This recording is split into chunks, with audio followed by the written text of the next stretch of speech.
Maandalizi ya Kombe la Mataifa ya Afrika AFCON 2027 yataandika historia kwa mara ya kwanza kuandaliwa kwa ushirikiano na nchi tatu za Afrika Mashariki ikiwemo Tanzania, Kenya na Uganda chini ya kauli mbiu ya pamoja AFCON. Mashindano haya yanaandaliwa na Shirikisho la Soka Afrika CAF.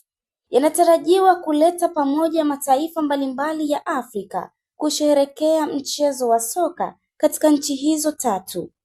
Faida itakayoletwa na muunganiko huu: inatangaza utalii, itaimarisha mshikamano na ushirikiano kati ya Tanzania, Uganda na Kenya.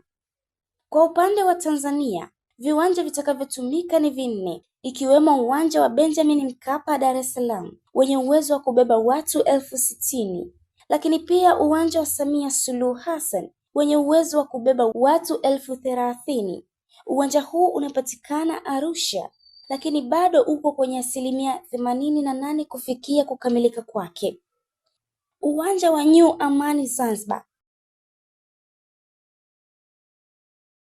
lakini pia kuna uwanja wa Fumba Zanzibar wenye uwezo wa kubeba watu 32,000 mpaka watu 36,500, lakini mpaka sasa bado uko kwenye 73% kufikia kukamilika kwake.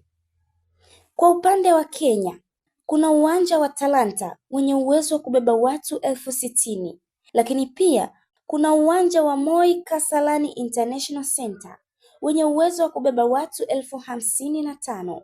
Vilevile kuna uwanja wa Nyayo National Stadium wenye uwezo wa kubeba watu 30,000.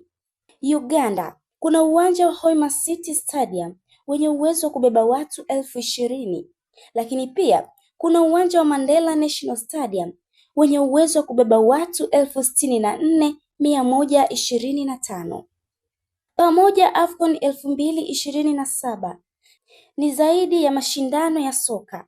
Ni fursa ya kihistoria kwa Tanzania, Kenya na Uganda kuonyesha uwezo wao wa kuandaa tukio kubwa kimataifa. Mashindano haya yanatarajiwa kukuza uchumi, kuongeza ajira, kuimarisha ushirikiano wa nchi za Afrika Mashariki.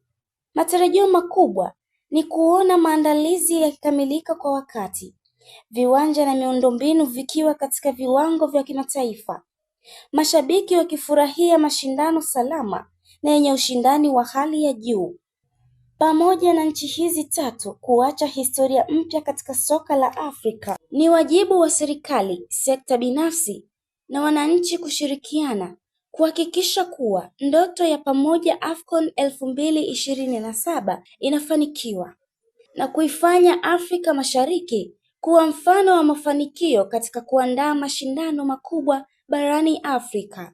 Jina langu ni Agnes Aloisi na hii ni Anuari TV.